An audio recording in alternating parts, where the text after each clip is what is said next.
Hello दोस्तों, नमस्कार, आदाब, सत श्री अकाल, अस्सलाम वालेकुम। मैं सद्दाम। दोस्तों, आज हम चीनी विदेश यात्रियों के बारे में पढ़ेंगे। चीनी विदेश यात्री कब कब भारत में आए और किस उद्देश्य से भारत में आए।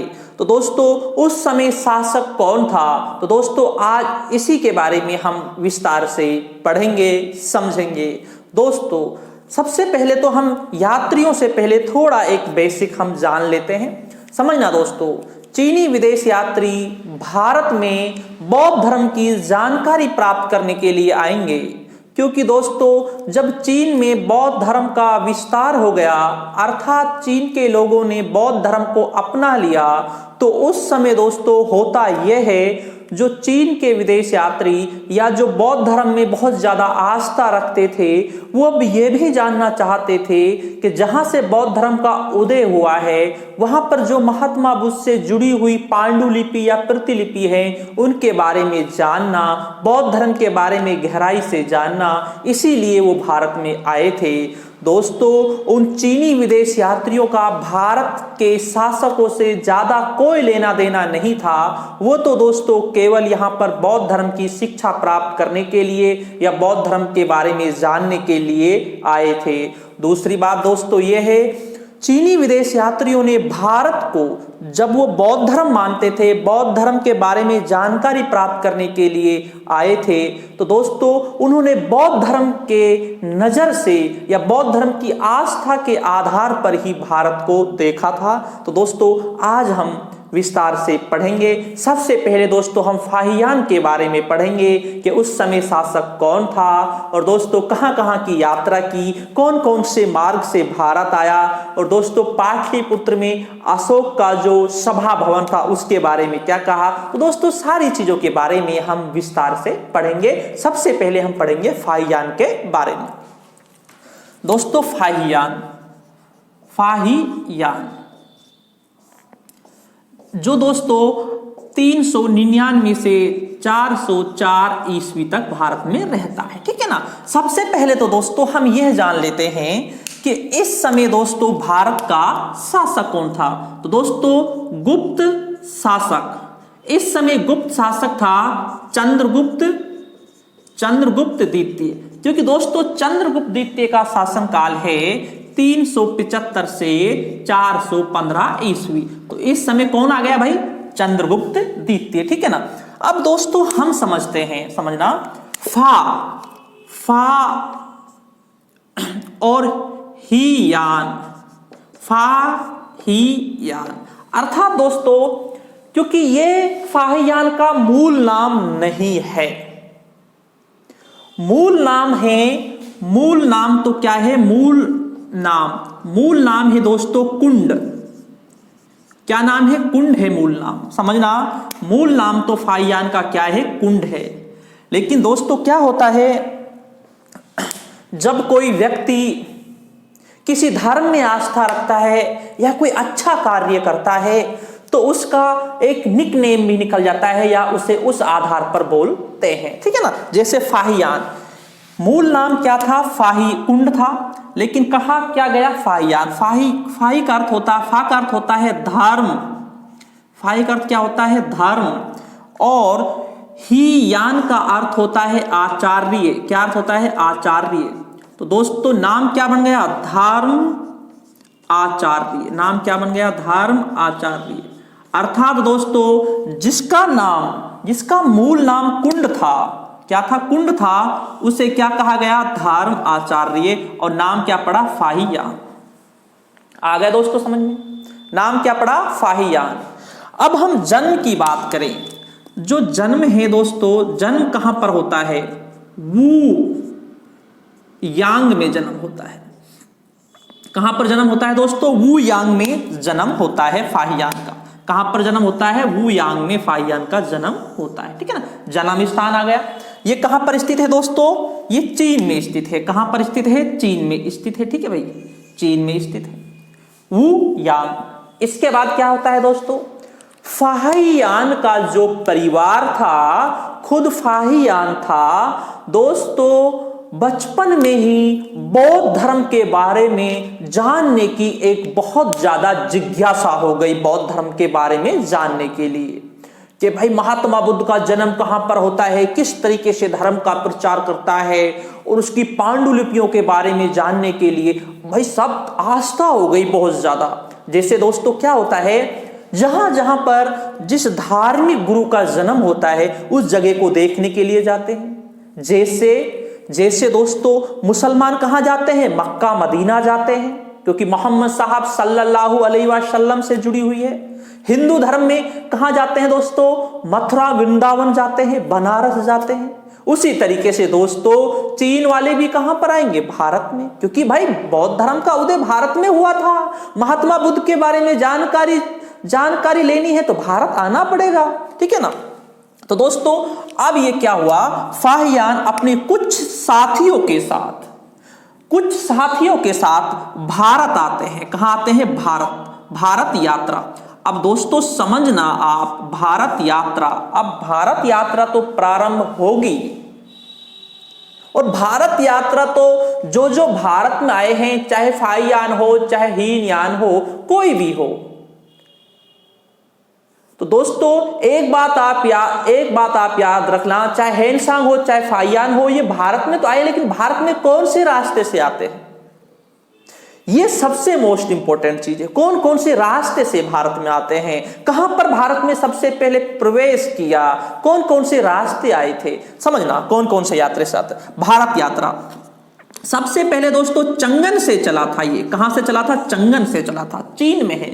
और दोस्तों चंगन से पहुंचता है शान पहुंचता है। कहां पहुंचता है दोस्तों, शान पहुंचता है, ठीक है ना। शान पहुंचता है दोस्तों, यहां पर 4000 भिक्षुओं का उल्लेख किया। कितनों का, 4000 भिक्षुओं का उल्लेख किया। कहां पर, शान में, जो हीनयान थे, क्या थे, हीनयान थे, ठीक है ना। शान से कहां पहुंचता है दोस्तों, अब शान आ गया। शान से पहुंचता है दोस्तों, खोतान पहुंचता है। कहां पहुंचता है, खोतान पहुंचता है, ठीक है ना, खोतान पहुंचता है। और खोतान में दोस्तों एक विहार का नाम है, खोतान में गौतमी है। क्या नाम है, गौतमी। यहां पर एक विहार का नाम है गौतमी। यहां पर दोस्तों 10,000 भिक्षुओं का उल्लेख किया। कितनों का, 10,000 भिक्षुओं का उल्लेख किया, ठीक है ना। अब दोस्तों गोमती पहुंच गए बंदे, ठीक है ना। अब गोमती से क्या होता है दोस्तों, गोमती से सिंधु नदी पार करके, क्या, सिंधु नदी पार करके अब कहां पहुंचेंगे, उद्यान पहुंचेंगे दोस्तों। यहां से दोस्तों कहां पहुंचेंगे, गांधार पहुंचेंगे। गांधार से दोस्तों तक्षशिला पहुंचेंगे, और तक्षशिला से दोस्तों अब मैं प्रवेश करा देता हूं पेशावर में, पेशावर आगे इस रास्ते से आते हैं दोस्तों। यहां पर ये आ गया, इस रास्ते से आते हैं यहां पर, इस तरीके से सिंधु नदी पार करके उद्यान, गांधार, तक्षशिला और पेशावर वाले रास्ते से आते हैं। अर्थात जो ये पंजाब, जो पाकिस्तान का जो ये पंजाब वाला क्षेत्र है, यहां से प्रवेश करते हैं, जहां पर खैबर दर्रा और बोलन दर्रा था। अब दोस्तों यहां पर प्रवेश कर लिया पेशावर में, ठीक है भाई, पेशावर आगे। अब दोस्तों क्या होता है, पेशावर में क्या होता है, कनिष्क को, क्या दोस्तों, कनिष्क, ठीक है ना।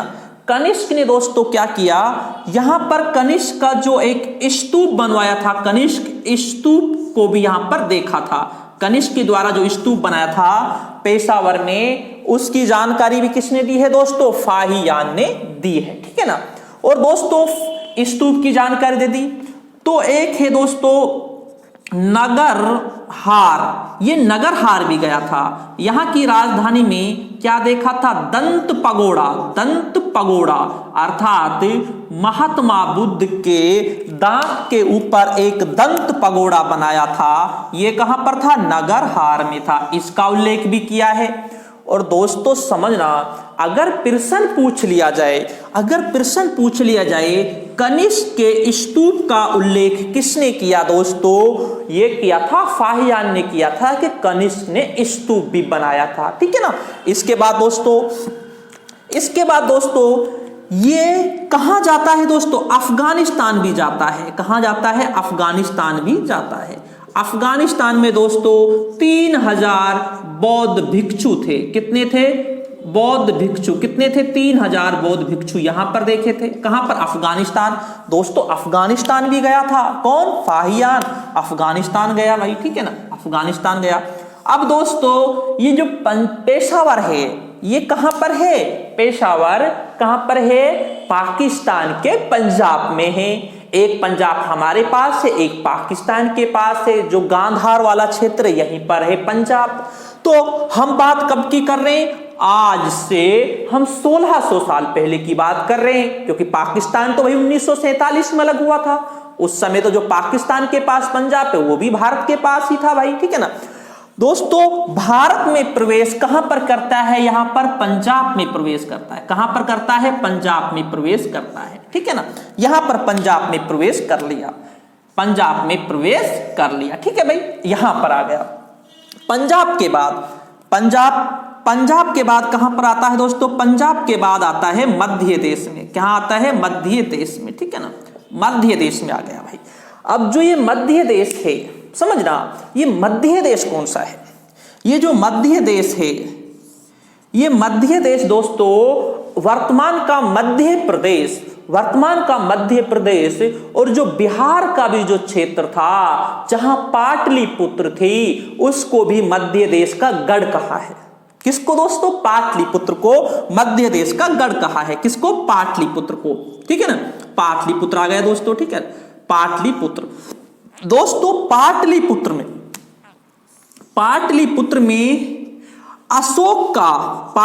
में अशोक का सभा भवन देखा, सभा भवन। अब आप याद रखना, ये कंपटीशन की दृष्टि से समझना।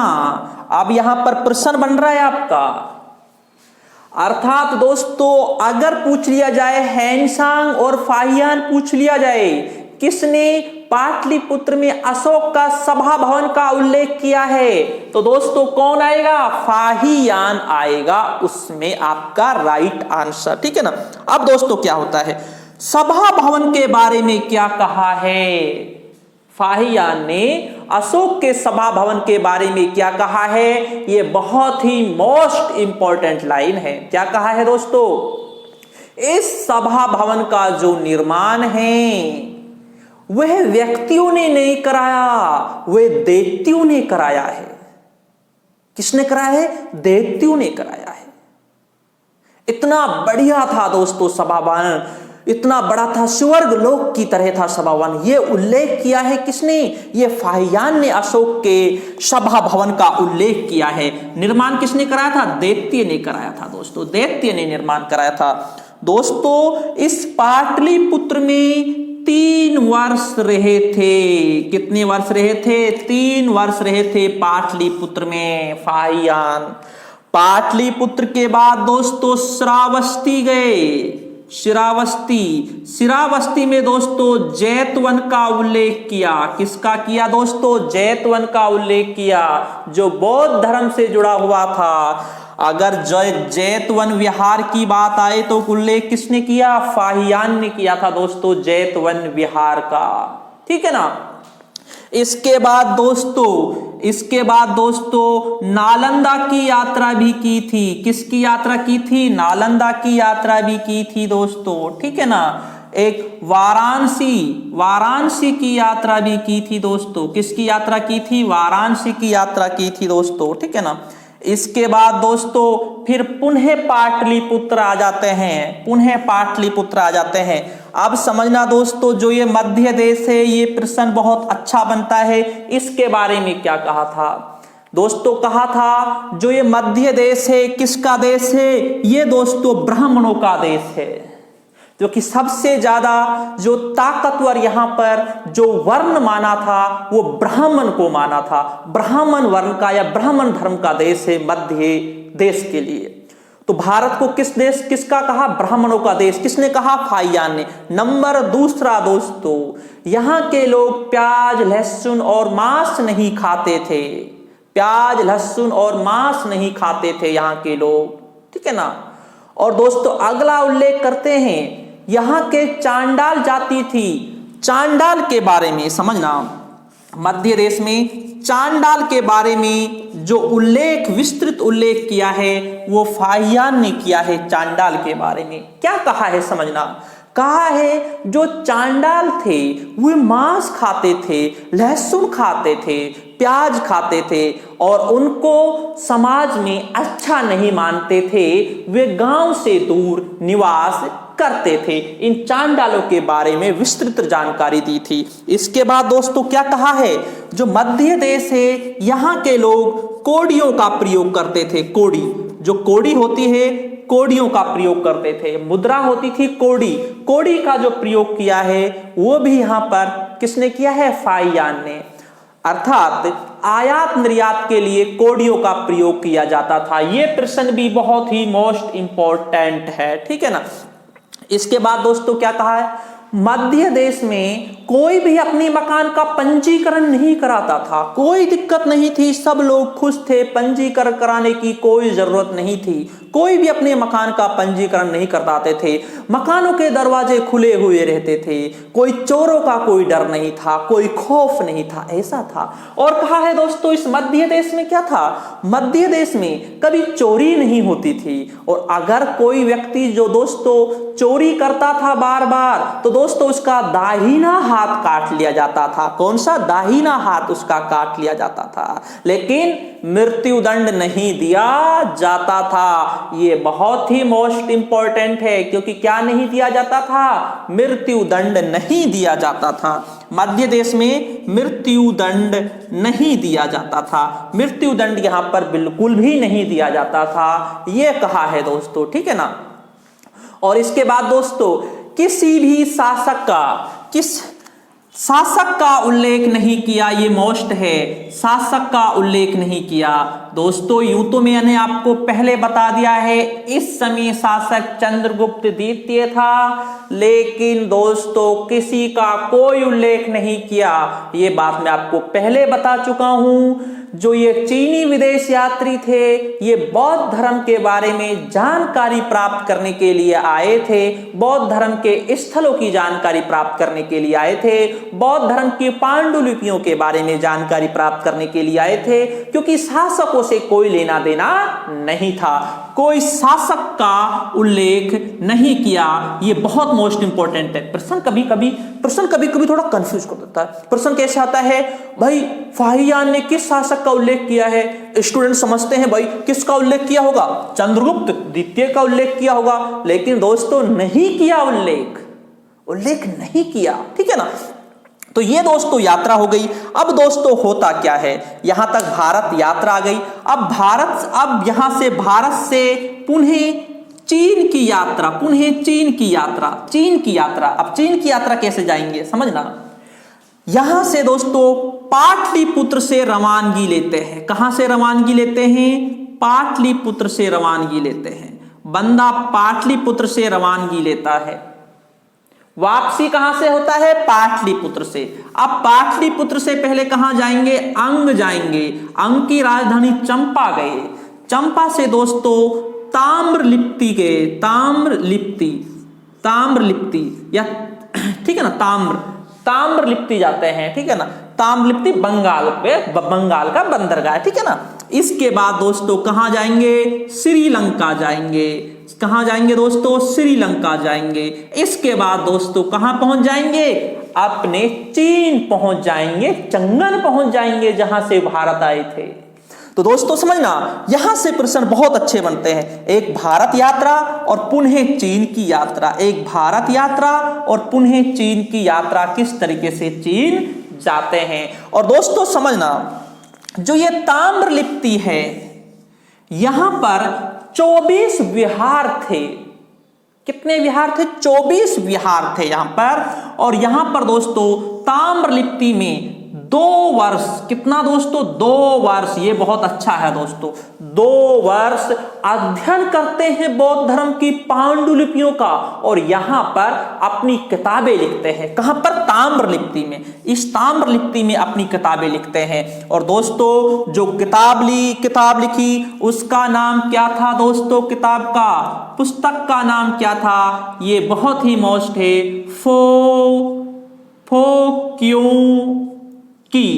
पुस्तक का नाम क्या था? फो क्यों की था पुस्तक का नाम। और दोस्तों ये ताम्रलिप्ति में पांडुलिपियां लिखी, 2 वर्ष तक लिखी और यहीं से वापस चीन के लिए चले जाते हैं। तो ये था दोस्तों फाहियान के बारे में, जो किस लिए आए थे दोस्तों? बौद्ध धर्म की जानकारी प्राप्त करने के लिए आए थे। और एक बार आपको पुनः दर्शा देता हूं, फाहियान का फा का अर्थ धर्म होता है, हियान का अर्थ आचार्य होता है, इसलिए धर्म आचार्य नाम पड़ा, इसीलिए फाहियान। लेकिन मूल नाम क्या था? कुंड था। क्या था? कुंड। जन्म कहां होता है? वू यांग में होता है, ठीक है ना। और दोस्तों भारत में बौद्ध धर्म की जानकारी प्राप्त करने के लिए भारत में आते हैं। कहां कैसे कैसे आते हैं? चंगन से शान आते हैं, फिर खोतान आते हैं, फिर सिंधु नदी पार करते हैं, उद्यान आते हैं, गांधार आते हैं, तक्षशिला आते हैं, ठीक है ना। इस तरीके से प्रवेश करते हैं, पंजाब में प्रवेश करते हैं, फिर आते कहां पर हैं?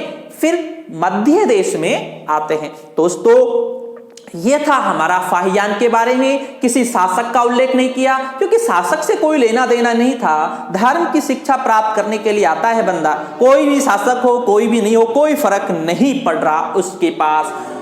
और यहां पर समझना, यहां पर मैंने आपको समझाया था पाटलिपुत्र में 3 वर्ष रहते हैं, शिक्षा लेते हैं बौद्ध धर्म की, और ताम्रलिप्ति में 2 वर्ष तक रहते हैं, पांडुलिपियों को लिखते हैं। तो दोस्तों ये था हमारा आज का टॉपिक फाहियान। उम्मीद करते हैं कि दोस्तों बिल्कुल भी आपकी समझ में आया होगा, क्योंकि बहुत कोशिश और मैंने जहां तक जो इसमें से मोस्ट इंपोर्टेंट बन रहे थे उन सभी को आपको एक विस्तार से समझाया है। लेकिन फाहियान में फिर भी आपको कोई प्रॉब्लम है तो आप कमेंट करके पूछ सकते हैं, आपके लिए हमेशा दरवाजे खुले हुए। ठीक है दोस्तों, शुक्रिया दोस्तों, धन्यवाद।